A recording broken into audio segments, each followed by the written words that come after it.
अखंड विद्याश्रम में आपका स्वागत है। The first institute of impeccable vision, अखंडता का प्रतीक का फर्स्ट विश्वविद्यालय, वॉकिंग टॉकिंग एनसाइक्लोपीडिया। हम हर विषय में वो बात करेंगे जो अनिवार्य है, आवश्यक है और परफेक्ट है।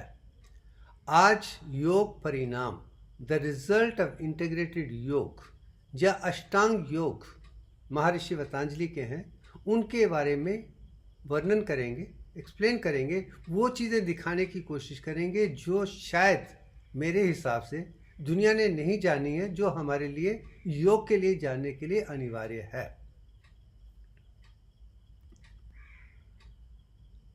सबसे पहले द साइंस ऑफ योग, पतंजलि योग सूत्र को मैं कहता हूँ, ये 3000 साल पुरानी किताब मेरे हिसाब से योग परंपरा में सबसे बेहतरीन साइंटिफिक किताब है और मेरे पीएचडी का बेसिस भी इसी पे शुरू हुआ था। और इसमें सबसे पहला जो है अथा योग अनुष्ठान, मीन अब योग की एक्सपोजिशन शुरू होती है, वो कहा गया है। मगर पहले ही स्टेटमेंट में 4 शब्दों में पूरी चीज़ क्या होने वाली है दिखाई गई है। योगस चित्त वृत्ति निरोध, stop the fluctuation of the mind at that is योग। जो भी योग है जिसने माइंड को कंट्रोल कर दिया है वही योगी है। तो यहाँ पे योग की परिभाषा सिर्फ मन के साथ जुड़ी हुई है। जिसने मन को कंट्रोल कर लिया है वो समझिए वो अपने आप में आगे बढ़ गया है। उसके बाद ही उसके बाद ही जिसने मन को कंट्रोल किया है वही अपनी अंतरात्मा या अपने असली स्वरूप को देख सकता है। इसका मतलब कि जो इनड्वेलिंग सोल कॉन्शियसनेस है उसके बाद ही उभर के आएगी। अष्टांग योग आपको योग या अंतरात्मा को तरफ ले जाता है, ये आगे है। बाकी जितनी भी दूसरी परिस्थितियां हैं वो क्लेशों का कारण है, जिसके कारण साइकोसोमैटिक डिसऑर्डर्स या कुंडलिनी सिंड्रोम भी आते हैं, ये चीज़ है। और 5वें दिखे में क्या है कि जो 5 किस्म के और नॉन पेनफुल डिफेक्ट्स हैं, अब हम उन विषय के बारे में यहाँ पे बात नहीं करने वाले हैं।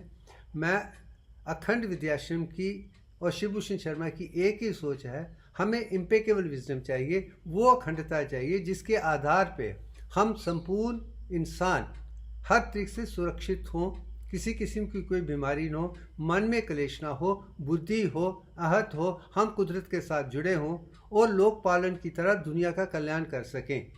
यही मेरी सोच है। इसके अलावा गलतियां दूसरी तीसरी की बात मान नहीं करना। मैं वो कोर वैल्यू है जो हमें कुदरत से मिलाती है, जिसमें पूरी दुनिया का कल्याण हो सकता है, लोक पालन की तरह, कस्टोडियन की तरह। हम उसी विषय के बारे में बात करेंगे। अब आ जाते हैं कि पतंजलि योग सूत्र को, जैसे मैंने कहा है कि इससे ही कुंडलिनी या अंतरात्मा के साथ योग होता है और जिस्म संपूर्ण हो जाता है, हम अपने आप को संपूर्ण तरीके से जान सकते हैं। मगर पतंजलि योग सूत्र ने 4 हिस्सों में बांटा है। पहला है समाधि पद, जिसमें योग और समाधि के बारे में दिखाया गया है। साधना है जो प्रैक्टिस है उसके बारे में है। विभूति जो है वो रिवॉर्ड्स और प्रोसेस योग और समाधि को समझाती हैं। कैवल्य वो सेक्शन है जो ultimate state of supreme being या अंतरात्मा को कुदरत के साथ हिस्से को दिखाने की कोशिश। ये 4 हिस्से बहुत ही इंपॉर्टेंट है। मैं चाहूँगा कि सब लोग ओरिजिनल संस्कृत को पढ़ें और मेरे वीडियो को देखेंगे तो उसकी परिभाषा आपको आसानी से समझ आ जाएगी। अब आ चलते हैं कि जो पहले अष्टांग योग का पहला हिस्सा है वो यम है और उसके 5 हिस्से हैं।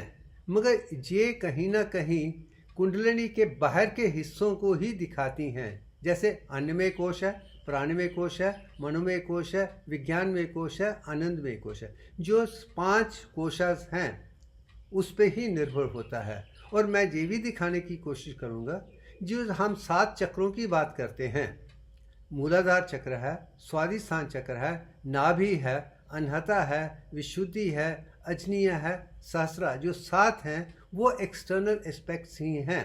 उनका जिस्म के साथ कोई लेना देना नहीं है। देयर एक्सटर्नल एस्पेक्ट, क्योंकि हर चीज़ 7 हिस्सों में बनी है। भूमि 7 हिस्सों की है, अंतरिक्ष 7 हिस्सों का है और हेवंस भी, स्वर्गलोक भी 7 हिस्सों का है। 7 + 7 और 7 21 बन जाते हैं। उससे आगे ही 22 में हम चलते हैं जो ब्रह्म लोक का हिस्सा है।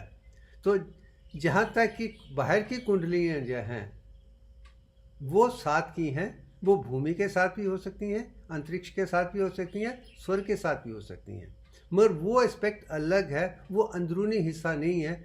हम 2-3 वीडियो के बाद उसके बारे में भी वर्णन करेंगे कि अंदर की तरफ जो है वो सच्चक्र निरूपणा ने क्या दिखाया है। मैं फिर सच्चक्र निरूपणा की बात कर रहा हूँ, मगर उस विषय में आज नहीं जाएंगे। मगर जो शुरुआत है यम है, उसके 5 जो बाहर के हिस्से हैं यही हैं, और सत्य भी 5 ही हैं। अब उन 5 हिस्सों को जानने की हम कोशिश करते हैं। फर्स्ट स्टेज में जो मैं समझता हूँ 5 हिस्से हैं। पहला सत्य है, दूसरा अहिंसा है, तीसरा असत्य है, चौथा ब्रह्मचार्य है और 5वां अपिग्रह है। अजी 5 हिस्से जो बहुत इम्पॉर्टेंट यम के पार्ट हैं, वर्च्यूज़ के पार्ट हैं, जो जानने ज़रूरी हैं, जिसके आधार पे एक्सटर्नल वर्ल्ड को पहचानना हमारे लिए आसान होगा। और इसके बिना कोई भी योग परंपरा शुरू ही नहीं हो सकती है। स्पिरिचुअल साइंस के लिए ये 5 चीज़ें जानना बहुत ज़रूरी हैं, और इसके लिए मैं इनको ज़्यादा मान, इसलिए मैं महर्षि पतंजलि को कह रहा हूँ, उन्होंने कितनी खूबसूरती से वही 5 चीज़ों को दिखाया है जो 5 कोशों के साथ, 5 तत्वों के साथ वो सच्चाई इमादी दुनिया के साथ पेश करते हैं। अब इसे हम समझने की कोशिश करेंगे। सबसे पहले सत्य पे आ जाते हैं। मैं हमेशा मानता हूँ कि सत्य से शुरू होना चाहिए और अंत भी सत्य में ही होना चाहिए। सत्य से सत्य तक जो चल जाता है वही सच्चित आनंद है। अब महानारायणी उपनिषद में यही कहा जाता है, ट्रूथफुलनेस इज एक्सीलेंट। जो सत्य है वही अनिवार्य है, वही सबसे बढ़िया है। जो सत्य के साथ जुड़ा हुआ है वही कुदरत के साथ जुड़ सकता है। अगर ज़िंदगी में आप एक भी गलती को पकड़ के रखे हैं, मैं मानता हूँ कि पहुँचने तक मुश्किल लगता है, मगर जो गलतियाँ उसे निकाल देनी है और सत्य के साथ चलने की जिसमें क्षमता है, सत्य ही बोलता है, वही कुदरत के साथ जुड़ सकता है, दूसरा नहीं जुड़ सकता है। अगर एक भी असत्य आपके अंदर है तो आप कुदरत के साथ नहीं जुड़ सकते हैं। ये मेरे जीवन का अनमोल विषय भी है, अनुभव भी है। उसके आधार पे मैं दिव्यों को देख पाया हूँ। मैं किसी भी हालत में असत्य को कभी नहीं लेता हूँ और बचपन से लेकर आज तक नहीं करता हूँ। इसलिए शायद लोग मुझे पसंद नहीं करते हैं कि मैं सीधा ही बोलता हूँ ये गलत है, मगर ना समझे मैं कुछ नहीं कह सकता। दूसरा जो है मुंडका उपनिषद है, उसमें सत्यमेव जयते, जो सत्य है उसकी ही जीत होगी, असत्य की कभी जीत नहीं हो सकती है। ये जीवन का पहला लक्ष्य सत्य के साथ जुड़ा है। और सच्चित आनंद है, ट्रूथफुल कॉन्शियसनेस माइंड हमेशा आपको हमेशा इमॉर्टल सत्य चित्त और ब्लिसफुल स्टेट को ही देता है। आप सच्चित आनंद अनुभव कर पाएंगे। सत्य विज्ञानम अनंतम, जो सत्य है उस पर ही साइंस उभर के आती है, वही इन्फिनिटी है, वही इम्पेकेबल विजडम है। ये भी मैं सत्य के साथ ही कर सकता हूँ कि मैंने सत्य को पकड़ के रखा हूँ, इसलिए मैं वैज्ञानिक भी हूँ, प्रज्ञानिक भी हूँ और अखंडता को भी जानता हूँ। इसलिए मैं दिव्यांग को भी दुनिया को पहली बार 2015 में दे पाया था, क्योंकि मेरा आधार ही सत्य है और कुदरत से सत्य क्यों मानती है और किसी चीज़ को नहीं मानती है। और दूसरा सत्य शिवम सुंदरम, जो इंसान सत्य के साथ जुड़ा हुआ है वो हमेशा ही हर तरीके से संपूर्ण, सुंदर, भावशाली और प्रभावित हो जाता है, और सत्य की कोई दूसरी परिभाषा नहीं है। और छठा जो पाठ है ओम तत्सत, और जिसने ओम के मांडूक्य उपनिषद के ओम को जाना है, जिसमें आ चैंटिंग करते हुए उसके साथ ही से मूलाधार चक्र या लोअर अब्डोमेन के साथ जुड़े हैं, तो आप आ को जानते हैं, आकारा को जानते हैं। अगर साथ ही से आप चेस्ट के साथ जुड़े हैं, युकारा को जानते हैं, तो आप अनहता चक्रा को जान पाएंगे। अगर माँ के साथ हैं आप सहस्रारा को जान पाएंगे। उसके आगे ही आप तुरिया को जा पाएंगे। जो 22/21 है वो ओम में ही छुपा हुआ है, वही मांडूक्य उपनिषद में है। वही आपको अल्टीमेट अंतर्यामी, अंतर्ज्ञानी, अंतर्विज्ञानी परंपरा को ध्यान में देगा। ये ही खूबियाँ मैं सत्य के साथ जुड़ी हैं। शायद मैं बचपन से जानता हूँ कि अगर मुझे आगे जाना है सत्य को ही आधार बनाना है। और जब तक कि मैं सत्य को नहीं समझता हूँ, मेरी कोई भी सोच खत्म नहीं होती थी। शायद इसलिए मैंने कहा पहले 7 साल में मैंने सृष्टि को आत्मा के माध्यम से देखा था। उसके विचार, उसके अनुभव, उसके बाद फिर मैंने जब पढ़ना शुरू किया था, उसमें मैं सत्य ही ढूंढने की कोशिश करता। शायद इसके कारण जरा मेरा एकेडमिक रिकॉर्ड जो स्कूल से लेकर, कॉलेज से लेकर, यूनिवर्सिटी से लेकर आज तक सबसे आगे रहा है, क्योंकि उसकी सोच सिर्फ इम्पेकेबल विजडम ही है। अगर आपको इम्पेकेबल विजडम के साथ चलना है, तब पहला विषय आपको ध्यान में रखना है, कुछ भी हो जाए सत्य पे चलना है। मैं जानता हूँ दुनिया नहीं समझेगी, मगर अंत में विजय सत्य की होती है, और सत्य वाले को दुनिया की कोई ताकत हाथ भी नहीं लगा सकती है, क्योंकि वो सत्यवादी है। और दूसरों में इतनी शक्ति नहीं है कि सत्य का विचार को बदल पाए या उसके आगे खड़ा भी हो जाए। आगे चलते हैं।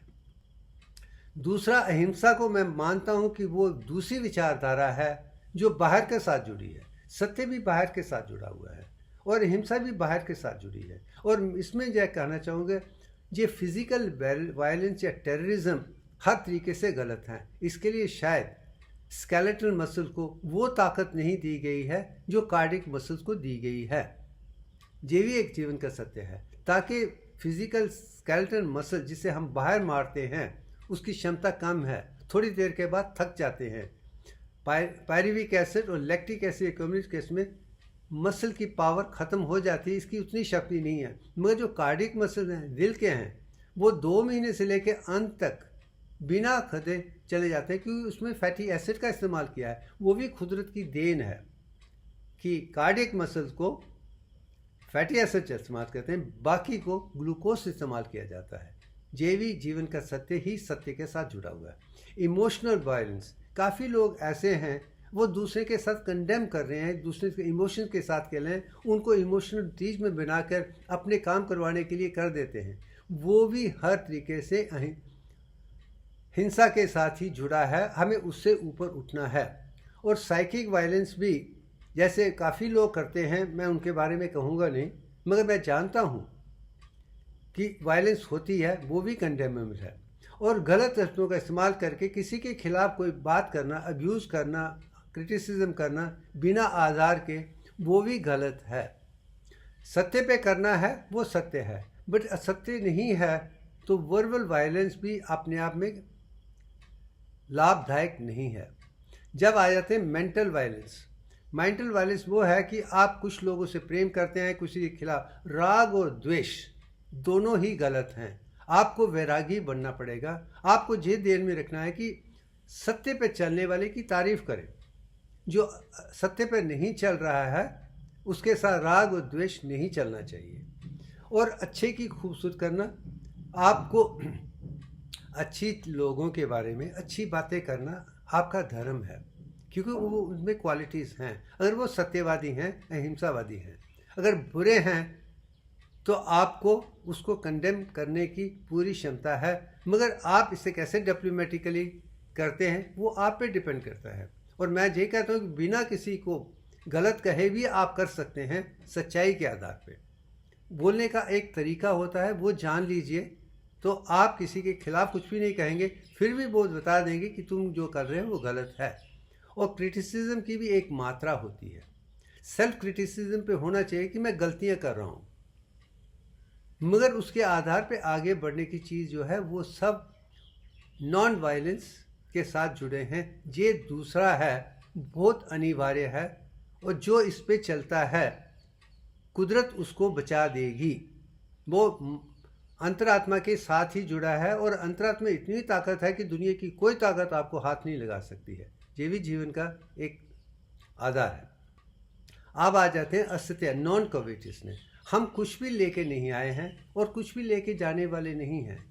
हमें जो भी चीज़ें हैं कुदरत की है, भूमि की है, भूमि की ही पैदाइश है, कुदरत की है।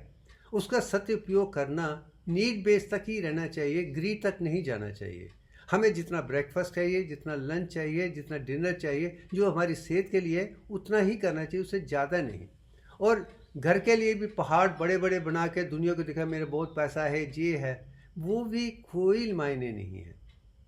मैं इतना ही जानता हूँ, आपका अपना घर हो और जिसमें सब सुरक्षित हो, संपूर्ण हो, पूर्ण हो, स्वच्छ हो, वही इम्पॉर्टेंट है। और दूसरा जो रॉबिन हुड बिजनेस है, जो अमीरों से लो और गरीबों को दो, मैं भी कहता हूँ ये भी गलत है। अमीरों ने भी मेहनत करके कमाया है और गरीबों को मुफ्त में देने का कोई, क्योंकि वो काम ही नहीं कर रहे हैं, वो डिफेक्टिव हैं। और मैं इतना जानता हूँ अपने जीवन के आधार पे, मैं गांव से आता हूँ, मेरे माँ बाप के पास पैसा नहीं था, इलीट ट्रेड थे, मगर मैंने आज तक अपने आप को कभी भी किसी से कुछ मांगते नहीं देखा है। और मैं समझता हूँ कि मुझे काम करने के आधार पे ही मैंने किया है, स्कॉलरशिप्स लिए हैं, काम किया है और अपने आधार पे पैसे पे ही जिया हूँ बचपन से लेकर आज तक। और मुझे किसी का कुछ भी नहीं देना है। ये जीवन में हर इंसान का जिसमें कर्म करने की क्षमता है, ज्ञान करने की क्षमता है और मेहनत है। और जो भूखे नंगे हैं, जो दूसरे से मांग रहे हैं, वो कहीं भी कुदरत के साथ नहीं जुड़ सकते हैं। ये भी जीवन का एक है।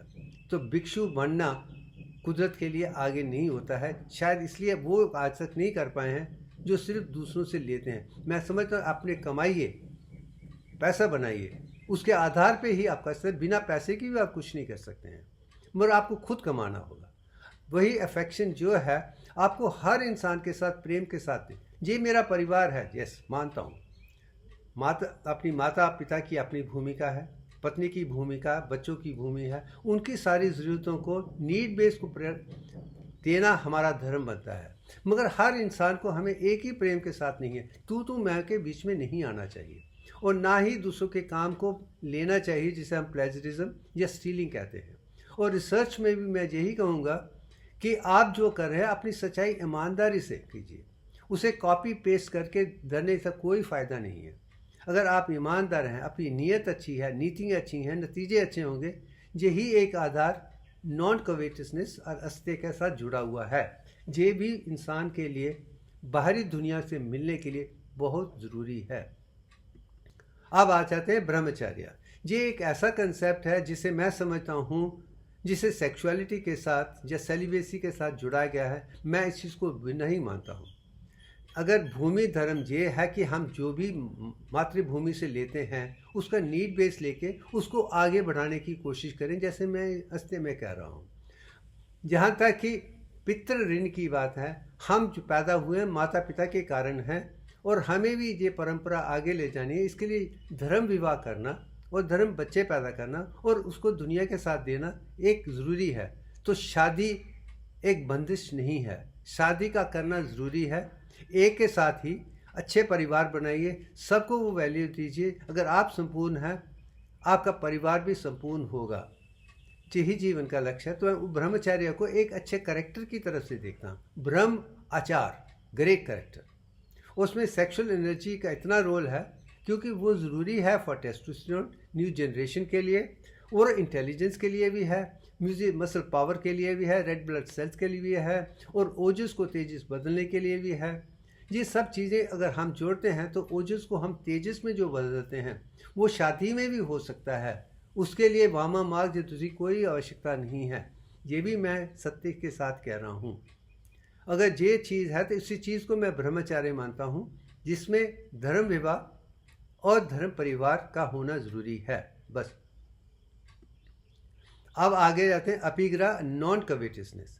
जो चीज़ें ज़रूरत हैं वो तक लीजिए, कमाइए। बाकी चीज़ें का दुरुपयोग करना इंसानी, मिसयूज़ और डिसयूज़ दोनों ही खराब हैं।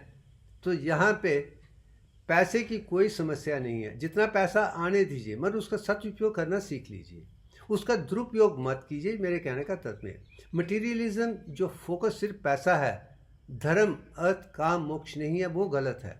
मैं आज भी मानता हूँ कि आयुर्वेद कहता है पुरुषार्थ ये है धर्म अर्थ काम मोक्ष। अगर हमारा काम धर्म के आधार पे है, सत्य के आधार पे है, सच्चाई ईमानदारी के आधार पे है, हमारी आर्थिक नीतियाँ भी धर्म पे होनी चाहिए, जिससे जो भी हम दुनिया की सेवा करते करते जो भी मिलता है उसका सदुपयोग करते हैं, वो लाभदायक है।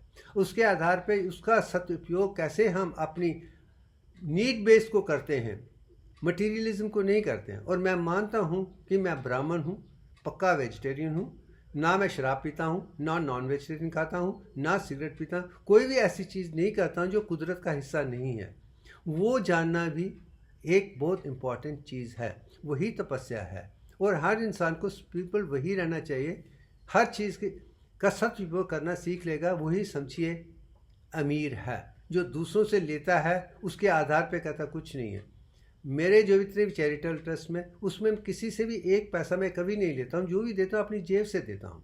Give and forgive, not gate and forget. वही मेरे जीवन का लक्ष्य है।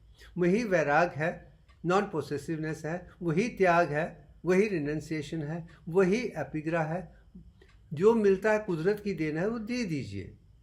यही जीवन का सच है।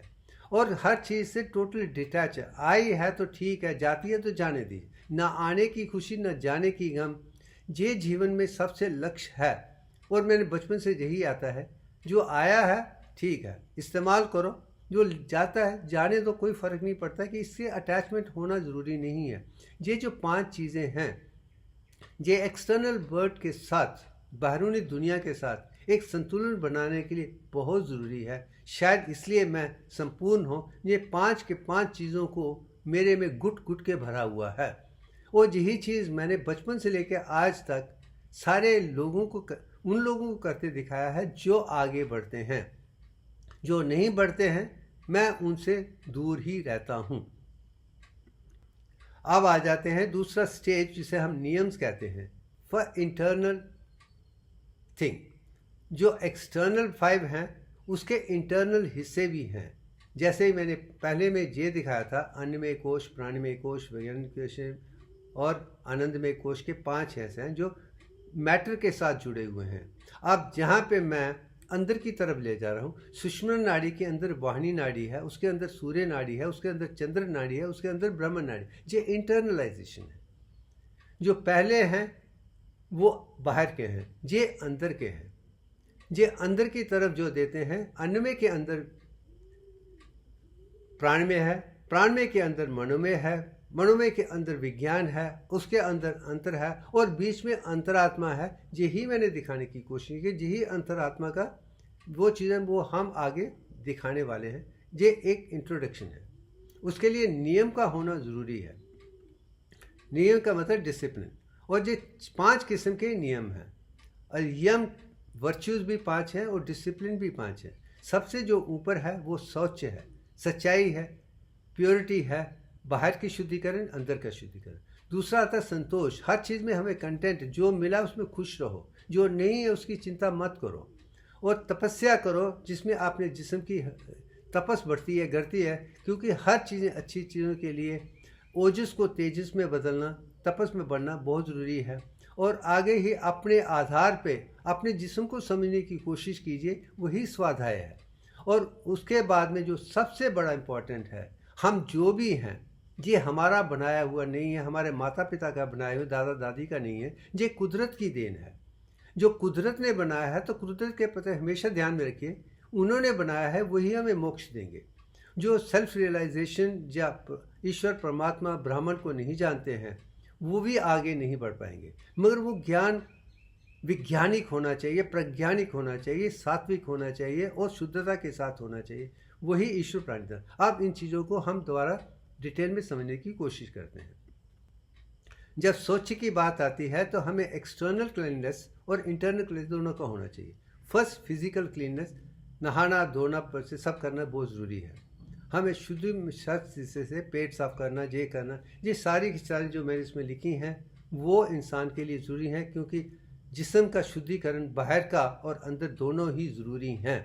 जब जो वही शौच है, वही श्योरिटी है, वही ज़रूरत है, बिना सच्चाई ईमानदारी। और मैं यही कहूँगा, जिसका बाहर घर साफ़ है, बाहर साफ़ है, अंदर साफ़ है, वही कुदरत के साथ जुड़ी। कुदरत साफ़ है, ये सफाई की बात कर रहा हूँ। अब आ जाते संतोष की बात है, तो मैं इतना ही जानता हूँ, संतोष जो करते हैं उसे ही सुख का लाभ होता है। हमारे पास जो है उसका सदुपयोग करना सीखिए। जो नहीं है उसके बारे में सोचना बंद कर दीजिए। कल क्या होने वाला कल पे छोड़ दीजिए। आज हमारे पास ये है, इससे हम क्या कर सकते हैं वो देखिए। पैसे के आधार पे अपना खाना पीना रहन सहन कर दीजिए। जैसे आपका बढ़ता है तो आप एक सीमा के अंदर उसका सदुपयोग करना शुरू कर दीजिए। यही संतोष का पूर्ण लक्ष्य होना चाहिए। वही बुद्धि की तरफ आपको ले जाएगा, वही गणेश की तरह शुद्ध बना देगा, वैज्ञानिक बना देगा, प्रज्ञानिक बना देगा, अखंड बना देगा। अब आ जाते हैं तपा की। जब तपा की बात है तो मैं नीलकंठ की बात इसलिए आती है क्योंकि थायराइड हार्मोन या आयोडीन के कारण जो बना है वही ग्रीष्म में बढ़ सकता। जैसे मैंने नीलकंठ में कहा है, अगर थायराइड हार्मोन है तो आपकी जिस्म की टेम्परेचर बढ़ जाएगी। इसका मतलब जो ट्राइग्लिसराइड है और ब्रोकन प्रोटीन प्रोडक्ट्स हैं वो हीट में बदलेंगे, और हीट जितनी वार्म रहेगा उतने ही आप सुरक्षित होंगे, उतने ही जिस्म की ज़्यादा अच्छा रहेगा। तपस्या का होना बहुत ज़रूरी है। शायद इसलिए नीलकंठ मेरे लिए बहुत ही इम्पॉर्टेंट है। उसी में ही सारे सेंसों का, सेंस ऑर्गन का, इमोशन का, माइंड का, बुद्धि का, इंट्यूशन का, इंटेलेक्ट बन जाता है, क्योंकि आप में वो डायनामिज्म है। तो नीलकंठ तपस को आपको डायनामिज्म देखना है, इसमें स्टैग्नेशन नहीं है। इसी में रेवोल्यूशन और एवोल्यूशन दोनों हैं, असेंशन है, उसको देखना है। तो तपस का होना बहुत ज़रूरी है, यही मैं दिखाने की कोशिश कर रहा हूँ। अब आ जाते हैं स्वाध्याय की बात है तो मैं दत्तात्रेय की पिक्चर इसलिए देखी, इसमें सारा ज्ञान है। हमी में ब्रह्मा है, हमी में विष्णु है, हमी में शिव है, हमी में बुद्धि है, हमी में ही विज्ञान है, हमी में ही वेद हैं, हमी में सब कुछ है जो सब चीज़ों को जानता है। Atom, element, molecule, compound, cells, tissue, organ system पूरे को जानता है और सारे ज्ञान को जानता है, सारी 64 को 8 को जानता है। वही स्वाध्याय है, वो जानना अनिवार्य है। मैं शायद इसलिए 64 8 को जानकर उसी सब को दिखाने की कोशिश कर रहा हूँ। हम एक सब्जेक्ट पे डालेंगे तो तू मैं हो जाएगी, लड़ाई झगड़े हो जाएंगे, वो समस्या का कारण बन जाएगा। अगर 64 8 को आप जानते हैं, कोर को जानते हैं, दिव्यांग को जानते हैं, तो बाकी चीज़ों को समझना बड़ा आसान हो जाए, क्योंकि उसकी वेरिएशन है, उसके खिलाफ नहीं है। जो सत्य का है, बाकी असत्य उसी से निकला हुआ है। ये समझ जाएंगे तो आप आगे बढ़ जाएंगे। आगे जाते ईश्वर प्राणी दोनों। जैसे मैं कहता हूँ कि कुदरत ने सब बनाया है। अगर आप कुदरत के साथ जुड़े हैं, लिविंग गॉड के साथ जुड़े हैं, जो आकाश कोश के साथ जुड़े हैं, जहाँ पे ज्ञान है, जो सृष्टि से पहले क्या था, सृष्टि के बाद क्या है, सृष्टि के आज क्या है, पूरे का पूरा ज्ञान वहीं पे है। अगर हमें उसके साथ जुड़ना है तो हमें कुदरत के साथ जुड़ना है, तो कुदरत भी खुद ही हमें वहाँ ले जाती है। आज भी मैं मानता हूँ कि आकाश कोश या आइनोस्फीयर लेयर है, जिसमें ज्ञान, विज्ञान, प्रज्ञान भरा हुआ है, उसकी वाइब्रेशन 7.83 टू 8.73 की है। यही शूमैन रेजोनेंस फील्ड भी कहता है। और अगर आपके दिमाग में आंखें बंद करके, आंखें खोल करके 8 हर्ट्ज के फ्रीक्वेंसी में आप थ्रू आउट ब्रेन बना सकते हैं, तो आप कुदरत के साथ जुड़ जाएंगे। वही ज़िंदगी में शायद दुनिया में पहली बार किसी ने किया है, वो मैंने ही किया है। मेरे जिस्म में चलते चलते हो गया है, क्योंकि मैं कुदरत के साथ जुड़ा हूँ। और तपस्या भी 1-2 दिन में नहीं होती, उसके जन्म मैं जब आज बता रहा हूँ, ये मेरे 70 साल की तपस्या का अनुभव ही है और कुछ नहीं है। एक दिन में नहीं बना है, और दिन ब दिन बेटर ही और बढ़िया उसमें इम्पेकेबल विजडम, अखंडता उभर के आ रही है। यही जीवन का लक्ष्य होना चाहिए। आपको आगे बढ़ना है। आप कभी भी एनलाइटनमेंट स्टेज इसलिए नहीं क्योंकि आप स्टूडेंट रहिए, क्योंकि सीखने के लिए बहुत कुछ है। मैं आज भी कहता मैं एक स्टूडेंट ही हूँ, उससे ज़्यादा कुछ नहीं हूँ। मेरी अंतरात्मा ही मेरी गुरु है, और यही चीज़ मैं सबको दिखाना चाहता हूँ। हर इंसान की जो गुरु है उसकी अंतरात्मा है। बाकी उसे ज्ञान लीजिए, मगर अपने आधार से दे के आप चलेंगे तो आगे बढ़ पाएंगे। जब तक दूसरों को गुरु मानेंगे तो आप उनके चक्रों में पड़ जाएंगे, उनकी तरह ही गलतियां करेंगे, और मुझे लगता है उसमें कोई फ़ायदा नहीं है। अब आ जाते हैं तीसरे पक्ष में, जिसे हम योगासन कहते हैं, द एक्सीलेंट एक्सरसाइज फॉर योग। ये पिक्चर अपने आप में सूर्य नमस्कार की है, खूबसूरत है। वो यंत्र मंत्र तंत्र वहीं पे आ जाते हैं, वे मानने के योग्य हैं। और आपकी एक्सरसाइज में जो होना चाहिए उसे जानने की कोशिश करते हैं। और मेरा मानना है योगासन यही है कि आप इस तरीके से योग करें कि 100 ट्रिलियन सेल्स साफ़ हों, आपके मसल्स अच्छे हों, टिश्यूज़ अच्छे हों, जॉइंट अच्छे हों, हर किस्म की फ्लेक्सिबिलिटी हो। आप किसी भी आसानी से बैठकर उस विषय पे आराम से काम कर सकते हैं, जिसमें वो फ्लेक्सिबिलिटी आनी चाहिए। इसके लिए वो जो हर किस्म के योगासन करना चाहिए। मैं 108 हथा उपदेश के योगासनों की बात नहीं कर रहा हूँ, कोई भी कर सकते हैं, मगर ध्यान में रहे कि एवरी सेल को आपको एक्सरसाइज करना है। और मैं एक्सरसाइज यही कहता हूँ कि वो स्ट्रेचिंग है, वो फिजियोलॉजिकल लिमिट में होनी चाहिए। अगर वो आप जान देंगे तो आपके एक्सरसाइज संपूर्ण रहेंगे। ये एक विषय मैं अपने आधार पे कहता हूँ कि मैं इस उम्र में भी ऐसा लगता है जैसे मैं 18-20 साल का ही हूँ। सारे डिफ़िकल्ट योगासन भी मैं आसानी से, क्योंकि मुझे कोई फ्लेक्सिबिलिटी में प्रॉब्लम नहीं है, किसी में जॉइंट में कोई प्रॉब्लम नहीं है, किसी मसल में कोई प्रॉब्लम नहीं। और मैं समझता हूँ अगर मैं 73 में कर सकता हूँ, 80, 90, 100 तक भी कर पाऊँगा, क्योंकि मैं रेगुलरली कर रहा हूँ। और वही डायनामिज्म मैं दुनिया को दिखाना चाहता हूँ कि आपको रेगुलरली करना है। ये वंस इन अ वाइल से कुछ नहीं होने वाला। मेरा जीवन पूरा दिन चलता रहता है और शाम को 6 और 7 के बीच में रोज वॉकिंग करता हूँ। वो मेरा जीवन का एक लक्ष्य है। बीच में भी डायनामिज्म हर किस्म की करता रहता हूँ। यही जीवन का सत्य है। अब आ जाते हैं कि प्रॉपर अंडरस्टैंडिंग एनाटॉमी की होनी चाहिए, जगह अच्छी होनी चाहिए, टाइमिंग बराबर होनी चाहिए। आप हर चीज़ को देखिए, मगर कोई भी चीज़ खाने के बाद इमीडिएटली वो काम नहीं करना है, क्योंकि उस समय सिर्फ खाने की डाइजेशन के लिए ही रहना चाहिए, आराम करना चाहिए। वो चीज़ भी जानने की ज़रूरत है कि आपको एक्सरसाइज करने के लिए पेट साफ करके खाली पेट जाइए, ताकि मूवमेंट में कोई प्रॉब्लम ना हो, आपकी डाइजेस्टिव सिस्टम में कोई प्रॉब्लम ना हो। डाइजेस्टिव सिस्टम को ध्यान में रखते हुए योगासन करनी चाहिए। खाली पेट ही होना चाहिए, भरे पेट में नहीं होना चाहिए। ये भी जीवन का एक सत्य है, मैं दुनिया को दिखाना चाहता हूँ। उसके आधार पे आप आगे आसानी से बढ़ सकते हैं। अब मैं दूसरी चीज़ ये कहना कि कुछ प्रिकॉशन है योगासन के कि हर इंसान हर योगासन नहीं कर सकता है। तो करने से पहले मेडिकल टेस्ट करवा लीजिए कि आपकी कितनी क्षमता है। फिर उसके आधार पे आपका जिस्म कैसे करता है वो समझ आ जाएगी। तो आप एक्सरसाइज को उस तरीके से करिए कि वो सीमा के अंदर हो। वही मैं समझाने की कोशिश, अगर सीमा के अंदर होगा तो आपका पूरा जिस्म संपूर्ण हो जाएगा, एक एक करते हुए, जब तक कि वो समय के आधार पे ठीक तरीके से संपूर्ण ना हो कोई प्रॉब्लम। अगर बीमारी है तो आपको एडजस्ट करना चाहिए कि उस बीमारी को कुछ समस्या ना हो। और मैं इतना भी कह सकता हूँ कि एक्सरसाइज करने से जो बड़ी से बड़ी बीमारियाँ भी ख़त्म हो जाएंगी, मगर उसके लिए समय लगता है। तो स्टेप बाय स्टेप आपको बढ़ाना चाहिए, यही मैं कहने की कोशिश कर रहा हूँ। आप सूर्य नमस्कार ये एक कंप्लीट है। मैं चाहता हूँ कि हर इंसान ये सूर्य नमस्कार करे। इसमें फुल पैकेज है, जिस पिक्चर में आप देख सकते हैं। यही जीवन का लक्ष्य होना चाहिए। अब वज्र आसन भी एक बहुत महान है, जिसमें आप टंग में ऐसे बैठ सकते हैं और खाने के बाद इसमें बैठना, या इसमें बैठना मेडिटेशन के लिए और जिसके लिए बहुत अच्छा है। ये भी एक खूबसूरत आसन है, ये सबको करना चाहिए। शीर्षासना भी ज़रूरी है, क्योंकि हम अगर खड़े रहते हैं ग्रेविटी के कारण ब्लड से पाँव की तरफ चला जाता है, दिमाग की तरफ कम जाता है। मगर ये करने से ब्लड हार्ट में आ जाएगा, सारे ब्लॉक्स निकल जाएंगे, दिमाग में भी जाएगा, सर्कुलेशन बेटर होगी, सारी नाड़ियाँ साफ हो जाएंगी, चाहे वो रक्त की नाड़ियाँ हैं, चाहे वो नर्व्स की हैं, चाहे एस्ट्रल हैं। वो सब के लिए शीर्षासन बहुत ज़रूरी है। अगर आप इस तरीके से कर सकते हैं तो मैं समझ सकता हूँ कि आप में वो क्षमता आ गई है।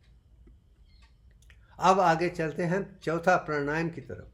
और मैं इतना ही जानता हूँ, अगर फिजिकल हेल्थ के लिए योगासना का अपना रोल है, यम और नियम का रोल है, मगर मन के लिए, मंत्र विद्या के लिए प्राणायाम की ज़रूरत बहुत है, क्योंकि ब्रीथिंग एक्सरसाइज में ही आप में संपूर्णता आती है। और ये समझने की कोशिश हम साइंस के माध्यम से करने की कोशिश करेंगे। अब मेरा मानना है प्राणायाम जो है आर्ट ऑफ ब्रीथिंग है, उसको ठीक तरीके से जानना ज़रूरी है।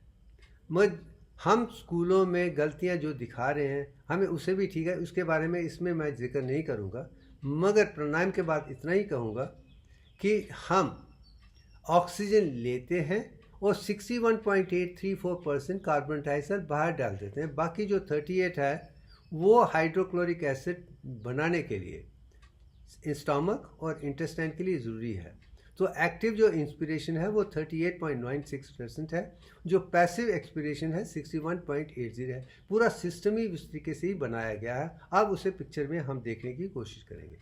अब इस पिक्चर में जो भी है मैं वही चीज़ दिखा रहा हूँ, और इसको पूरा सेंटर ही इसी तरीके से है। जो दिव्यांग के आधार पे ब्रीथिंग है, जब वो समझ आ जाएगी वही ठीक है। इसलिए मैं सबसे कहता हूँ कि अपनी ब्रीथिंग में होल्डिंग को कभी मत लाइए, वो कुदरत की देन नहीं है।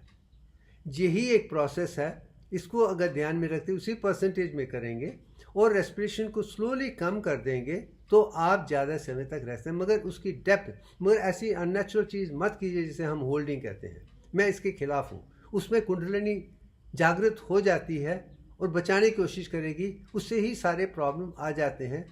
और मैं चाहता हूँ कि किसी को भी किसी किस्म की कोई समस्या नहीं होनी चाहिए।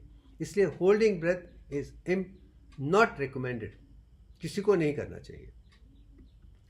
अब आ जाते हैं कि उस ब्रीथिंग एक्सरसाइज के लिए सबसे पहले हमें अब्डोमिनल ब्रीथिंग करने की, नीचे की करने की चाहिए, उसके बाद चेस्ट में करने की चाहिए, उसके बाद क्लेविकल करेंगे, उसके बाद योगिक ब्रीथिंग करेंगे। तो आप ओम के साथ जुड़ सकते हैं और कुदरत के साथ जुड़ सकते हैं कि ये तीनों हिस्से अपने आप में आ, यू, म और तुरिया आ जाते हैं। जो इस तरीके से एक्सरसाइज करता है तो वो समझता हूँ कि वो अपने आप में एक महान योगी है, उसे ब्रीथिंग टेक्निक आती है।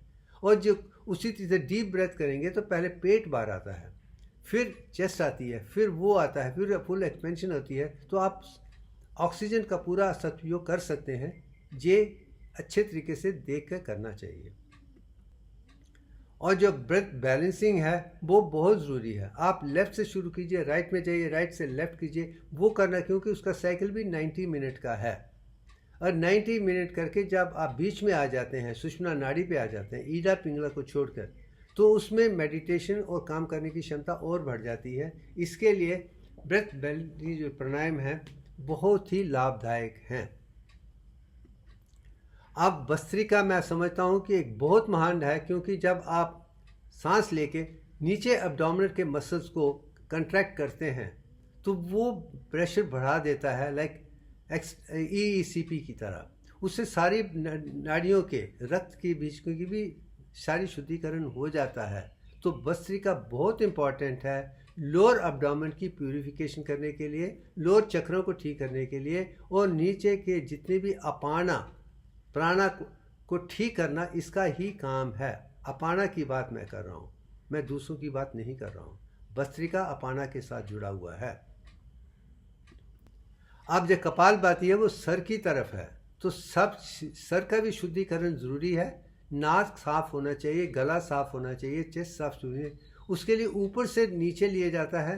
ये भी अपने आप एक महान प्राणायाम एक्सरसाइज है। मैं करता हूँ तो मुझे लगता है कि उसके आधार पे मुझे जुकाम आना जो बचपन में था ख़त्म हो गया है। कपालभाति हिस्सा है, भस्त्रिका हिस्सा है, प्राणायाम हिस्सा है, और यही चीज़ मैं दुनिया को दिखाना है। अगर इसे ध्यान के साथ करेंगे तो आपका कल्याण हो जाएगा स्टेप बाय स्टेप, वही ज़रूरी है।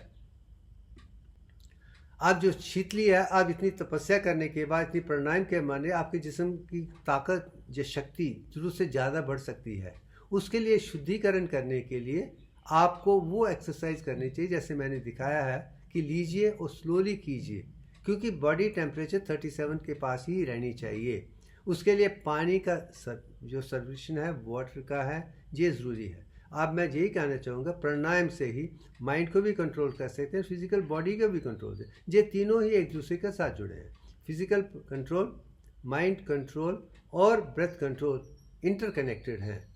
आप एक दूसरे से पूरा करके कर सकते हैं। यही जानना साइंटिफिक तरीके से योग के लिए बहुत ज़रूरी है। आज सूर्य भेदा, अब पद्मासन में बैठिए, close both eyes, left nostril से कीजिए, दूसरे कीजिए, फिर बात भी कीजिए। जो जितना भी है, जितनी भी प्रोसेसेस हैं, अगर आप उसको ध्यान से स्टेप बाय स्टेप करेंगे, मैं समझता हूँ आप आसानी से आगे बढ़ सकते हैं। प्राणायाम का, मेडिटेशन का, ध्यान के साथ आगे बढ़ने का रोल बहुत, क्योंकि ऑक्सीजन का होना बहुत ज़रूरी है, वही अग्नि है। अग्नि के बिना आगे नहीं चलता है, उसमें डायनेमिज्म नहीं है। वही सूर्य भगवान के साथ है, वही अग्नि है, वही रोशनी है, वही डायनेमिज्म है। ऊंचाई भी अपने आप में जाग है। जिस चीज़ें आपको शायद किसी भी योग सेंटर से आप सीख सकते हैं, मैं इसके बारे में ज़्यादा जिक्र करना नहीं चाहूँगा, मगर ये भी एक इम्पॉर्टेंट योगिक ब्रीथिंग एक्सरसाइजेस हैं जिसको मैं रिकमेंड करता हूँ, क्योंकि मैं करता हूँ। अब वो स्टेज खत्म हो जाता है, हम अब जो पहली 4 स्टेजेस हैं, यम, नियम, योगासना, प्राणायाम, जो टोटली बाहर की तरफ हैं, आपको बाहर से कंप्लीट करने की कोशिश कर रही हैं। ये आपके जिस्म को संपूर्ण बना रही हैं, अपनी इंद्रियों को संपूर्ण बना रही है, जिस्म को संपूर्ण बना रही है, वहाँ तक स्थित है। अब इसको अंदर की तरफ ले जाना ज़रूरी है। अब आप आ गए हैं कि जिस्म में सुरक्षा है, आप आराम से बैठ सकते हैं, इमोशनल स्टेबिलिटी है, फिज़िकल फिटनेस है, ब्रेथ कंप्लीट है, तो आपका जिस्म संपूर्ण तरीके से अंदर की तरफ जाने के लिए तैयार हो गया है। 4 बाहर की संपूर्णता लाने के लिए, क्योंकि हमें दुनिया में रह रहे हैं, हमें बाहर की चीज़ों के साथ करने के लिए हमें सुरक्षित रहना चाहिए, एक्स्ट्रोपोटेंट रहना चाहिए और प्रोएक्टिव रहना चाहिए। उसके लिए ये 4 बहुत ज़रूरी है। इसके आधार पे हम दुनिया के हर इंसान के साथ श्रद्धा, विश्वास, प्रेम से काम कर सकते हैं। कोई भी किसी किस्म की कोई समस्या मेरी किसी के साथ भी नहीं है। मैं सत्यवादी भी हूँ, अहिंसावादी भी हूँ, फिर भी मेरी किसी कोई समस्या नहीं, मुझसे कोई भी मुझसे खफा नहीं है, परेशान नहीं है, और ना ही मैं किसी से परेशान हूँ। वो 4 मैंने अच्छे किए। अब आते हैं प्रतिहरा। इसका मतलब जो हमारी इंद्रियां हैं जो बाहर की तरफ हैं, उसको हमें विथड्रॉ कर लेना चाहिए, क्योंकि पहले दुनिया को हमने देख लिया है, अब विथड्रॉ करना है। अब जब विथड्रॉ करना है, आंखें बंद करके विथड्रॉ नहीं करना है, ये भी मैं दुनिया को दिखाना है। आंखें बंद करके करेंगे कि अंदर देखूंगा, कोई लाभ नहीं है। आंखें खुली रहें, सारी खुली रहें, मगर उसकी इंद्रियां अंदर की तरफ खिंच जाएं, वो चाहे अंतरात्मा की तरफ जाएंगी, वो ही एक लक्ष्य होना चाहिए। आप इसके आधार पे आपको जब अंदर की तरफ जाते हैं तो अंदर का ज्ञान आना शुरू हो जाता है, और जो हार्ट है, लंग की, उसकी कंसंट्रेशन और भी बड़ी हो जाएगी। वो कहीं ना कहीं आप सिंपैथेटिक से अंदर आके पैरासिम्पैथेटिक में आ जाते हैं। जब पैरासिम्पैथेटिक में आते हैं तो वेगस प्रीडोमिनेंस हो जाती है। जब वेगस प्रीडोमिनेंस होगी, आपकी रेस्पिरेशन भी कम हो जाएगी, हार्ट रेट कम हो जाएगा, ब्लड प्रेशर कम हो जाएगा, और हर हार्ट में, लंग्स और हार्ट में, प्राणमय कोश में संतुलन आ जाएगा, और साथ में ही समाना प्राणा में भी संतुलन आ जाएगा। पहले जो अपाना प्राणा है वो सिंपैथेटिक के साथ जुड़ा हुआ है, अब वेगस के साथ समाना प्राणा और प्राणा दोनों ही जुड़े हैं। अगर वो जुड़ गए हैं तो आप क्रेनियल पैरासिम्पैथेटिक सिस्टम पे आ गए हैं। Sacral to sympathetic to cranial parasympathetic, और क्रेनियल पैरासिम्पैथेटिक सबसे इंपॉर्टेंट जो है वो वेगस नर्व है। जिसने वेगस के साथ जुड़ गया है वो समझिए अपने आप में संपूर्ण बन जाएगा, क्योंकि उसकी रेस्पिरेशन भी नॉर्मल हो जाएगी, हार्ट रेट कम रहेगा, ब्लड प्रेशर ठीक रहेगा, वो हर तरीके से संपूर्ण रहेगा। यही चीज़ मैं दिखाने की कि इंद्रियों को जब अंदर ले जाएंगे तो आपको वेगस पे आ जाना चाहिए, वेगस काम करनी चाहिए, बाकी पेरिफेरल नर्वस सिस्टम में अनुभव हो मगर उसकी डिस्टर्बेंस ना हो। इसलिए जितना भी जो अंदर की जो परिभाषा है वो वेगस नर्व के साथ जुड़ी है, वो क्रेनियल पैरासिम्पैथेटिक इंपॉर्टेंट पार्ट है, वो अंदरूनी पार्ट है, वह सिंपैथेटिक और बाकी नर्वस सिस्टम बाहरूनी पार्ट है। आपको अंदर आना है, यही मैं दिखाने की कोशिश कर रहा हूँ। आप इसके आधार पर, जैसे मैंने कहा कि लंग्स भी बराबर हो गए हैं, हार्ट भी बराबर हो गया, सब संतुलन बराबर हो जाएगा, तो आप कहीं ना कहीं अन्नमय कोश से, प्राणमय कोश से मनोमय कोश तक आसानी से आ गए हैं। ये तीनों अंदर की घुस गुजरे हैं। अन्नमय बाहर का है, उसके बाद इमोशनल प्राणमय है, अब मनोमय तक आप इसके आधार पे मनोमय तक आ गए हैं, आपने विथड्रॉ कर लिया है, माइंड पे कंट्रोल हो गया है, वो वेगस नर्व पे आ गए हैं। आपका संतुलन आप अंदर की तरफ शुरू हो गया है, बाहर खुला है मगर डिस्टर्बेंस नहीं है, आप फोकस सिर्फ वेगस नर्व पे ही कर रहे हैं। यही मेरे कहने का तात्पर्य है। अब इसके आधार पे प्रत्यहरा आप विड्रॉ करके यहाँ पर ले आएंगे, इसका मतलब कि आपकी एक्सटर्नल सेंसेस आपके कंट्रोल में है, आप देख रहे हैं मगर उसमें डिस्टर्बेंस नहीं है। और यही चीज़ मैंने अपने पीएचडी में दिखाई थी कि मेरे ईईजी 2 किस्म के थे, आंखें बंद करके और आंखें खोल के। और अंत में मैंने यही दिखाया है कि आंखें खोल के मेरी अल्फ़ा फ्रीक्वेंसी 8 हर्ट्ज़ है, आंखें बंद करके 8.5 है। इसका मतलब और भी संतुलन आंखें खोल के है, क्योंकि मेरी अंतरात्मा की आवाज़ है, उसकी आवाज़ नहीं है, वो समाधि की परिणाम की आवाज़ है, वही है। यही मैं दिखाने की कोशिश की जो मैं दुनिया को दिखा रहा हूँ वो साइंटिफिक आधार पे होनी चाहिए, मेरी विचारधारों से नहीं है। और वो इंस्ट्रूमेंट्स के साथ होनी है जिसमें मेरा कोई कंट्रोल नहीं है। वो इंस्ट्रूमेंट ही अपने आप में बेहतरीन से बेहतरीन भाषा का इस्तेमाल करके एनालाइज करके हमें वो ज्ञान विज्ञान प्रज्ञान दे रहे हैं जो आगे जाने में मेरे कामयाब हुआ है। जो ये 60-70 का उसका सफ़र है, एक एक करके मैं यहाँ तक पहुँचा हूँ। तो प्रतिहरा है वो इम्पॉर्टेंट है, वो 5वां हिस्सा है, मैंने विड्रॉ करना सीख लिया है। अब आगे चलते हैं तो धारणा की तरफ आते हैं, जो 6 स्टेज अब पतंजलि योग सूत्र में है। अब इसके विषय में थोड़ी मिसकंसेप्शन है, मैं वो निकालने की कोशिश करूँगा। आप समझते हैं कि कैसे लोग कहते हैं और क्या मैं समझता हूँ, और पतंजलि योग सूत्र ने कौन से शब्दों का इस्तेमाल किया था। अब वो समय, अब संस्कृत को उस तरीके से देखने का समय आ गया है कि हमें ओरिजिनल संस्कृत डिस्क्रिप्शन में जाना चाहिए। दोनों की प्रेडिक्शंस और किताबों पे मुझे लगता है कि गलत और गलत ही है। शायद मैं इसलिए हूँ कि मैं संस्कृत को जानता हूँ और उसे पूरे कंसेप्ट को ध्यान में रखते हुए ट्रांसलेट करने की कोशिश करने का अनुवाद करने की कोशिश कर रहा हूँ। वो दूसरों से इन्फ्लुएंस नहीं हूँ, मैं अपने तरीके से देखता हूँ कि मेरे लिए क्या मायने रखते हैं। तो धारणा आती है तो हम कहीं ना कहीं हार्ट से उठकर अब गले पे आ गए हैं, शुद्धिकरण होना शुरू हो गया है, इसलिए मैंने इस सिंबल का इस्तेमाल किया हुआ है। अब जो मिसकंसेप्शन है, ज़्यादातर लोग ये कहते हैं कि जो धारणा है इसे concentration for a short time, और जो ध्यान है कंसंट्रेशन फॉर लॉन्ग टाइम।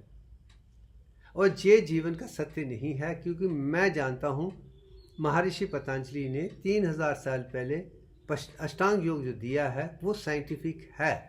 मैं मानता हूँ कि मैं उसे पारे विश्व को जानता हूँ।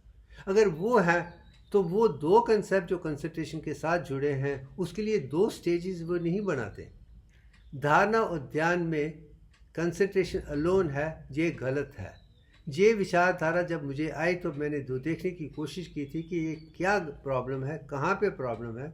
तो बस ओरिजिनल मैंने देखा तो उसमें यही लिखा था, इसका मतलब है कि जब मन को आप इंद्रियों को अंदर ले गए हैं, मन आ गया है, जो मन की जो परिभाषा है, जो जान है, पहचान है, उसकी टेरिटरी है, उसमें बंदिश कर दीजिए।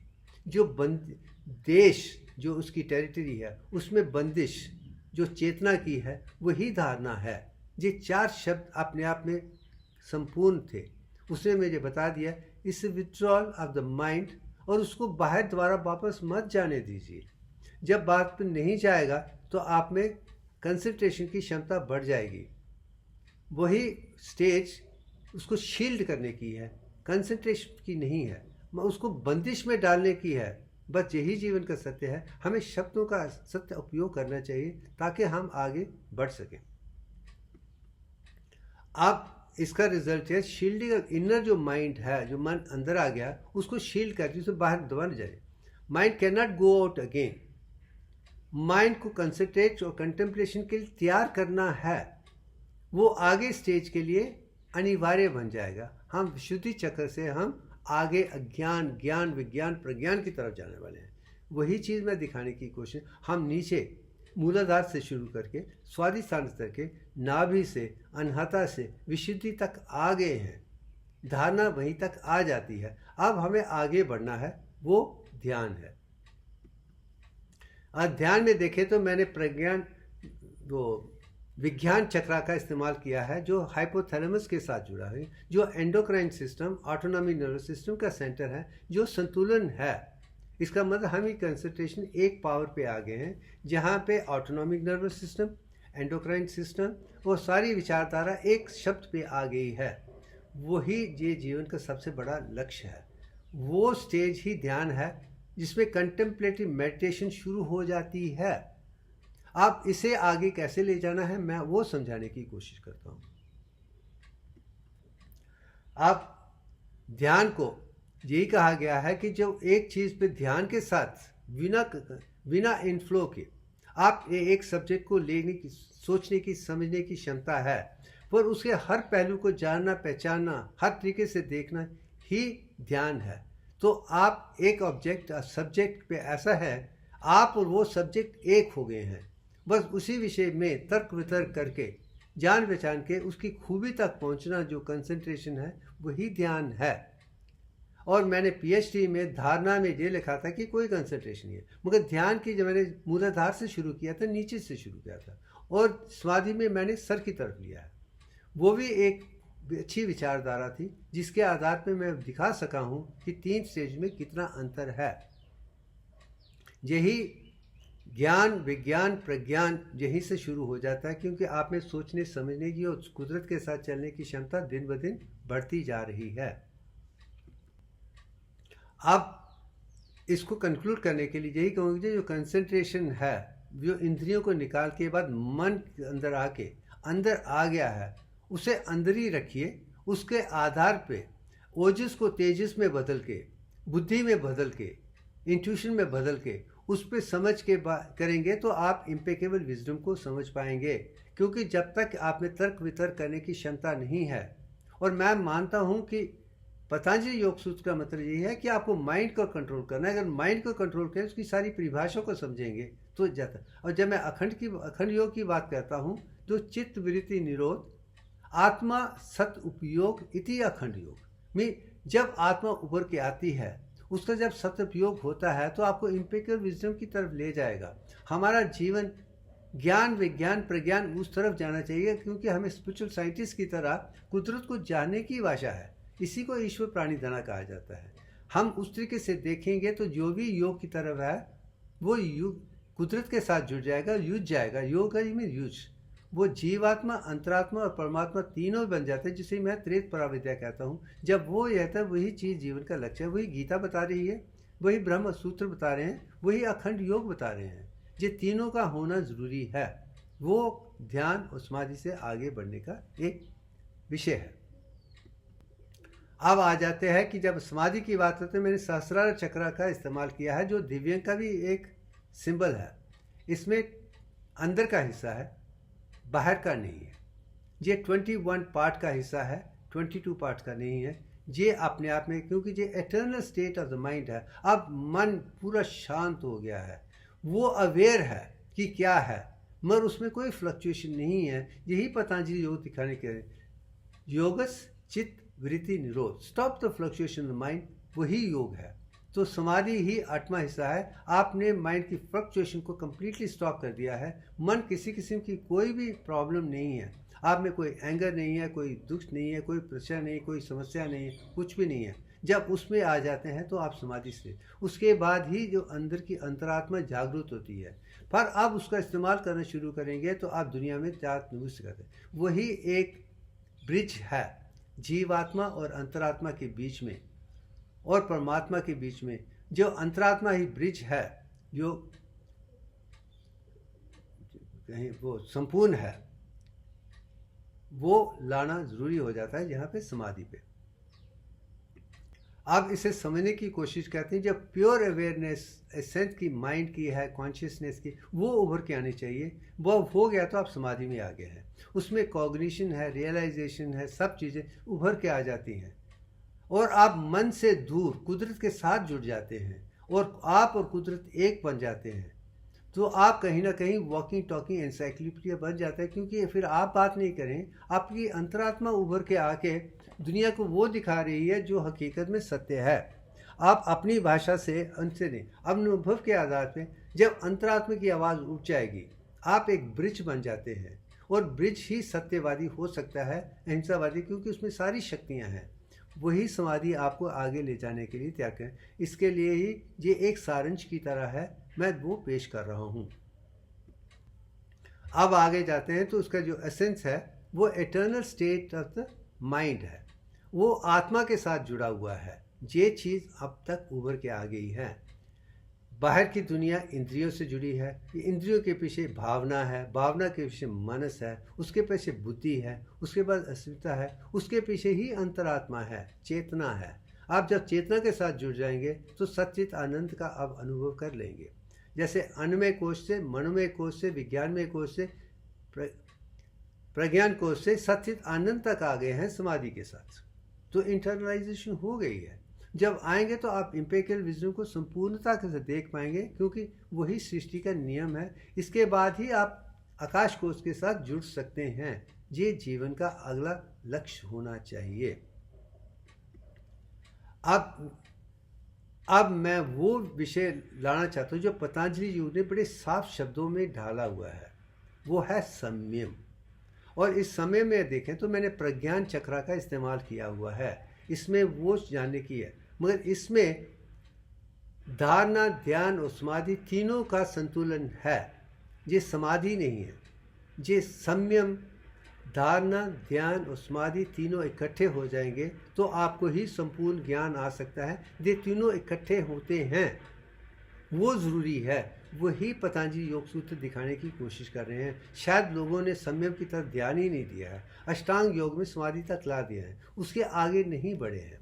और मैं जानता हूँ जब तक संयम को नहीं जानेंगे आगे जाना और भी नामुमकिन सा काम हो जाएगा। तो शायद मैं सहस्रार चक्र और विज्ञान चक्र के बीच में जो प्रज्ञान चक्र को मैंने ला दिया, क्योंकि वो एक ब्रिज बन जाता है धारणा, ध्यान, समाधि का।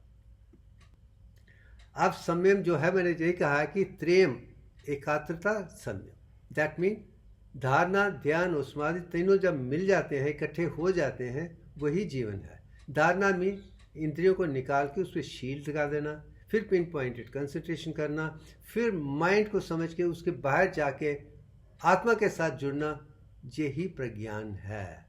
वही लाइट ऑफ प्रज्ञान है जिसकी जिक्र संयम करती है। अगर आपको एब्सोल्यूट विजडम चाहिए, रोशनी चाहिए, तो आपको तीनों का करके, तीनों से समाधि का, तीनों एक जात हो जाएंगे तो आप ज्ञान, विज्ञान, प्रज्ञान को समझ सकते हैं। यही है। आप इसके बाद जब आते हैं, जब तीनों इकट्ठे हो जाते हैं तो उसमें कुदरत, और आप कुदरत के साथ जुड़ जाते हैं। यही साधना है, यही विनियोग है, यही सिंपल प्रोसेस है।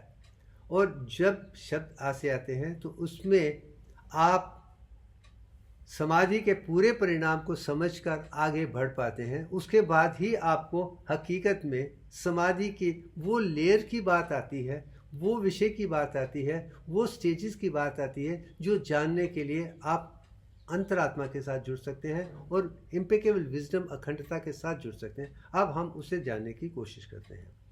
आप देख लीजिए, जिस संयम में मैंने एक 10 स्टेजेस में डाल दिया है। जो धारणा, ध्यान, समाधि है वो बिजनिंग है। जब ये तीनों इकट्ठे हो जाते हैं तो सबसे पहले हमारी सोचने की परिभाषा बदल जाती है। हम सत्य को जानने की कोशिश करते हैं, वही सा वितर्क स्टेज है। फिर उसके बाद वो उसके नेक्स्ट में ले जाते हैं। आपने सब जान लिया है तो वो संपूर्ण हो गया है, तो वो आपका लेवल तर्क वितर्क का ख़त्म हो गया है। आप तर्क वितर्क करके आप फिर एम्प्टी स्टेज में आ जाते हैं। और मेरे जीवन में मैंने कम से कम 10 लेवल देखे हैं। मैं एक से ऊपर जाता हूँ तो एक चौराहे पे आ जाता हूँ। अब चौराहे में मेरे पास 4 हैं, या तो पीछे आ जाऊँ, या लेफ्ट में जाऊँ, या राइट में जाऊँ, या आगे जाऊँ। मैं हमेशा आगे की तरफ जाता हूँ ताकि उससे नेक्स्ट लेवल पे समझ आ जाए। तो जब एम्प्टी स्टेज में आ जाते हैं, शून्य में आ जाते हैं, अगेन शून्य में आते हैं, फिर आपको आगे अगले लेवल तक जाना चाहिए। वहाँ पे विचारधारा शुरू हो जाती है। पहले तर्क वितर्क किया था, उसको बाहरूनी तरीके से देखें।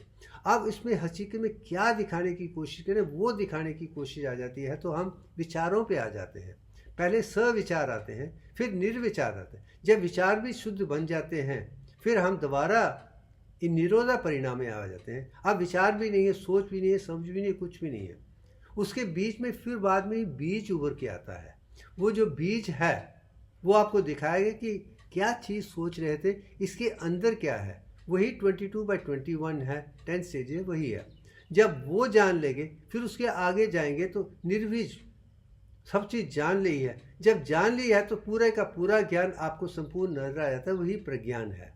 ये जब स्टेजेस समझ आ जाएंगी संयम के माध्यम से, तो मैं कहूँगा आपने पतंजलि योग सूत्र को समझा है, जाना है, पहचाना है। अगर तब तक नहीं देखा है तो आपने पतंजलि जी को वो मान्यता नहीं दी है जो पतंजलि जी की होनी चाहिए थी।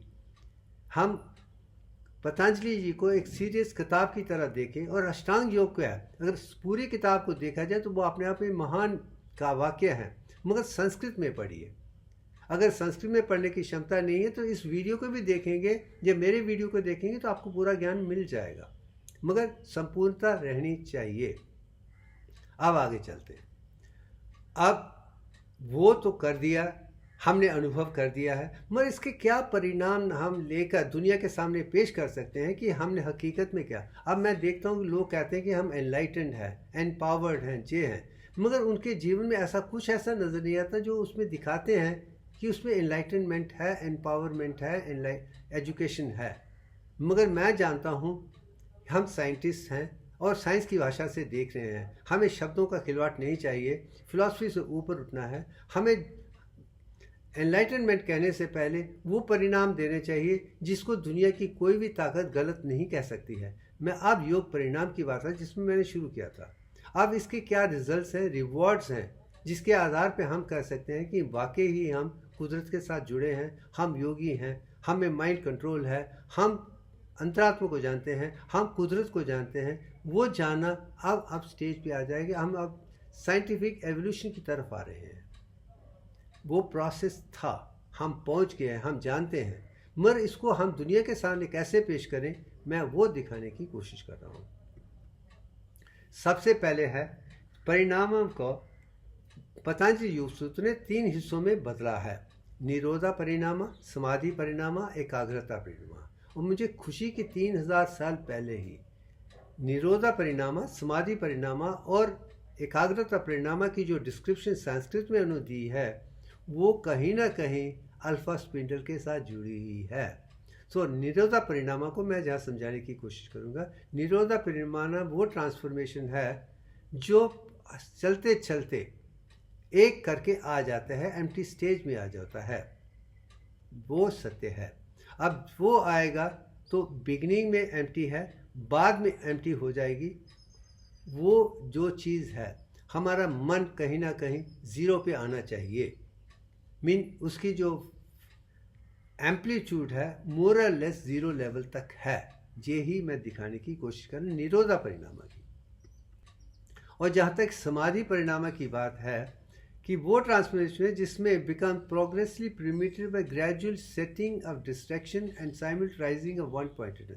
अब ये समझिए ज़ीरो से शुरू हुआ, उसके बाद आहिस्ता आहिस्ता बढ़ना शुरू होता है, फिर कम होता है। वो जो स्टेज बनती है ना, वो जब चीज़ें नज़र आती हैं जिसमें डिस्ट्रैक्शन ख़त्म हो गई हैं और जो बाकी स्टेज है वो एक तरफ की पिन पॉइंटेड हो गई है, वो ज़ीरो से लेकर हाईएस्ट एम्पलीट्यूड तक चली गई है, वही समाधि परिणाम है।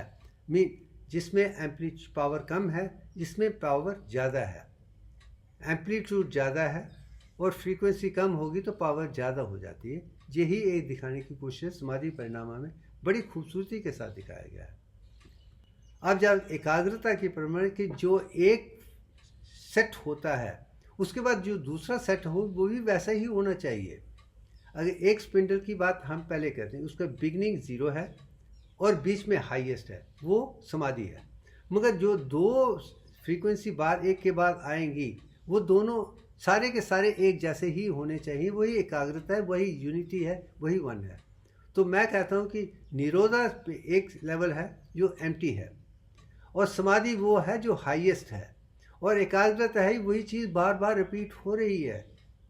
ये जो भाषा है वही आज पतंजलि योग सूत्र के माध्यम से और पावर स्पेक्ट्रम एनालिसिस ईजी के माध्यम से मैं दुनिया को दिखा रहा हूँ कि मैं पूरे दिमाग में 8 हर्ट्ज फ्रीक्वेंसी आंखें खोल करके एक जैसे ही ओवर बना रहा हूँ और यूनिफॉर्म है, कंसिस्टेंट है और प्रीडोमिनेंट है और दुनिया के हर विषय को अलग है। यही परिणाम दुनिया के लिए ज़रूरी है। अगर आप ये कर सकते हैं तो इसका मतलब आप वाकई ही योगी हैं। मैं यही दिखाने की कोशिश कर रहा हूँ अपने अनुभव के। अगर मैं कर सकता हूँ तो मुझे पूरा विश्वास है दुनिया का हर इंसान, क्योंकि जब मैं अपने 1993 के पहले ईजी को देखता हूँ तो मेरा ईजी और दूसरों के ईजी में कोई अंतर नहीं है। मगर 93 से चलते चलते मैं जहाँ तक पहुँचा हूँ, जिस सोच विचार के साथ ही है, कंटेम्परेरी मेडिटेशन के साथ ही है, यही चीज़ें मैंने जो की हैं मैं वही दिखाने की कोशिश। मैं ही सत्यवादी बन गया हूँ, पूरा हमसे सबसे दुनिया से प्रेम करता हूँ। मैं वाकई ही वासुदेव कुटुंब की बात करता हूँ। मैं आज अपनी बात नहीं कर रहा हूँ। मुझे पूरी दुनिया के लिए वो करना है जो आज तक गलत हुआ है, उसे ठीक करके दुनिया के पास छोड़ना है। क्योंकि मुझे सारी दुनिया से प्रेम है, सृष्टि से प्रेम है, भूमि से प्रेम है, अंतरिक्ष से प्रेम है, स्वर्ग से प्रेम है और सारी चीज़ों से प्रेम है। और मैं असली लोक पालन की तरह वो काम करना चाहता हूँ जो दुनिया को दिखाना चाहता हूँ। इसलिए शायद मैं अपने आप पब्लिक डोमेन में नहीं जाना चाहता हूँ, कि मैं यही चाहता हूँ कि मेरे काम से ही लोग देखें। मेरे पास आने की या पूछने की किसी को कोई ज़रूरत नहीं है। मेरे काम में ही पूरा ज्ञान है जो आपके लिए काफ़ी है। आप तीनों को जब इकट्ठे हो जाते हैं, रेवोल्यूशन परिणाम है तो मिल जाते हैं। जब तीनों इकट्ठे हो जाते हैं, उसी में ही आप पास्ट का, प्रेजेंट का, फ्यूचर का ज्ञान जो आकाश कोश में आप देख सकते हैं। शायद मेरा भी जो ज्ञान है वो आकाश कोश से ही आता है, क्योंकि वहाँ पे कुदरत के बनने, सृष्टि के बनने से पहले क्या हुआ था, सृष्टि के टाइम पे क्या हुआ था, बाद में क्या है, पूरे का पूरा ज्ञान, अज्ञान, विज्ञान, प्रज्ञान, अखंडता वहीं पे है। जब आप तीनों का परिणाम आपके साथ है, 8 हर्ट्ज फ्रीक्वेंसी है, तो आकाश कोश के साथ जुड़ के उसकी फ्रीक्वेंसी 7.83 to 877 ही है। वही शुभ में रेजोनेंस कर रहे हैं, वही आकाश कोश है, वही आइनोस्फीयर है, वही जीवन का सत्य है। चीज बन जाता है तो अगर उसके साथ जुड़े हैं, आपने पिछले जन्मों में क्या किया था, आज क्या कर रहे हैं, कल क्या कर रहे हैं, सारी की सारी पिक्चर साफ हो जाती है। और मैं यही कहता हूँ कि इसके आधार पे मुझे पता है कि मैंने लिखा था कि मेरा जीवन है, इसके बाय 22 स्टेजेस हैं, रीइंकारनेशन में मैंने डाले थे, मेरी ऑटोबायोग्राफी में डाला। मैं वही सत्य को दुनिया को बताने की कोशिश कर रहा हूँ। मेरा यही अनुभव है, इसके आधार पे मैं जहाँ तक पहुँचा हूँ। अब आगे चलते हैं। अब इसी चीज़ को मैंने दुनिया के सामने पेश किया है ना। इस पिक्चर को मैं दिखाना चाहता, आप ऊपर की पिक्चर देखें तो क्लोज, आंखें बंद करके आप देख सकते हैं कि जो रिजल्ट हैं, पावर स्पेक्ट्रम एनालिसिस हैं, वो 8.5 हर्ट्ज अल्फा हैं पूरे दिमाग में। ये आज तक दुनिया में दूसरा कोई आदमी नहीं कर पाया है। आंखें बंद करके कर सकते हैं, इसमें कोई दो राय नहीं है, ये वही है।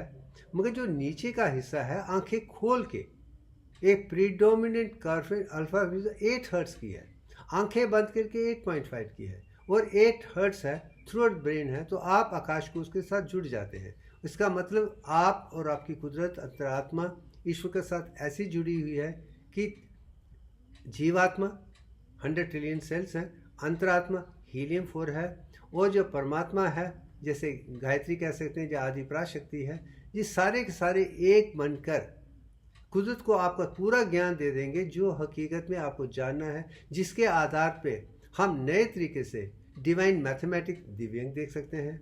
उसके आधार पे नई फिजिक्स लिख सकते हैं, नई केमिस्ट्री लिख सकते हैं, नई बायोलॉजी लिख सकते हैं, और पूरा ज्ञान एक ही हो जिसमें किसी किस्म की कोई कमी पेशी ना हो। शायद इसलिए ही मुझे कुदरत का वरदान है कि मैं चलते चलते इन्हीं चीज़ों को बना हूँ। मगर उसके बाद कुंडलिनी योग या 10 चक्र क्या हैं जो अंदर के हैं, और अंतर्योग क्या है, मैं आगे उसके बारे में वर्णन करूँगा। मगर अब अंत की स्टेज पे आ जाते हैं। अब इसके आधार पे पतंजलि योग सूत्र के अष्टांग के हिसाब से मैं इस लेवल पे पहुंच गया हूँ। इसमें ईड़ा पिंगला जो सिंपैथेटिक सिस्टम के साथ जुड़े हुए हैं, जो मूलाधार चक्र, स्वादिष्ठान चक्र, वो सेक्रल पैरासिम्पैथेटिक के साथ जुड़ा हुआ है। जो वेगस नर्व और क्रेनियल पैरासिम्पैथेटिक की प्रीडोमिनेंस हो जाती है, वही सच्चित आनंद का अनुभव देती है, वही विज्ञान, प्रज्ञान, अखंडता को देती है। और मैं समझता हूँ कि वहाँ तक पहुँचने में मुझे इतने साल लगे हैं, मगर मैं अनुभव करके सच्चाई, ईमानदारी से एक लक्ष्य को लेके चला था। और शायद इसके लिए ही कुदरत ने मुझे वरदान के रूप में दिव्यांग को भी दिया है और इन सब चीज़ों को दिया है। और मैं समझता हूँ कि ये कुदरत की देन है, उन्होंने ही बनाया है। हम तो सिर्फ उनके चले हुए रास्ते पे चल सकते हैं। जो ईश्वर पे विश्वास करते हैं, ब्राह्मण पे विश्वास करते हैं, वही ब्राह्मण बनता है।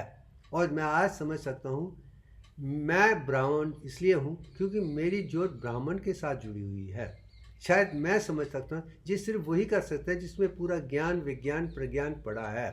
उसके लिए आपको संपूर्णता से अष्टांग योग को पहले समझना पड़ेगा, फिर कुंडलिनी योग को समझ पड़ेगा, फिर अंतर योग को समझ पाएंगे तो आप कुदरत के साथ जुड़ के वो काम करेंगे जो इतिहास में कभी नहीं हुआ है, जिसके आधार पे हम आप नए तरीके से दुनिया को अज्ञान से ज्ञान विज्ञान प्रज्ञान अखंडता दे पाएंगे। तो किसी के मन में कोई भी प्रॉब्लम नहीं है। पूरी दुनिया को एक नया सिलेबस देना है जिसमें किसी किस्म की कोई भी गलती ना हो, यही मैं दिखाने की कोशिश करता हूँ। और मुझे पूरा विश्वास है अगर मैं कर पाया हूँ तो हम सब कर सकते हैं। और मुझे लगता है कि आज के लिए इतना ही काफ़ी है। Thank you very very much.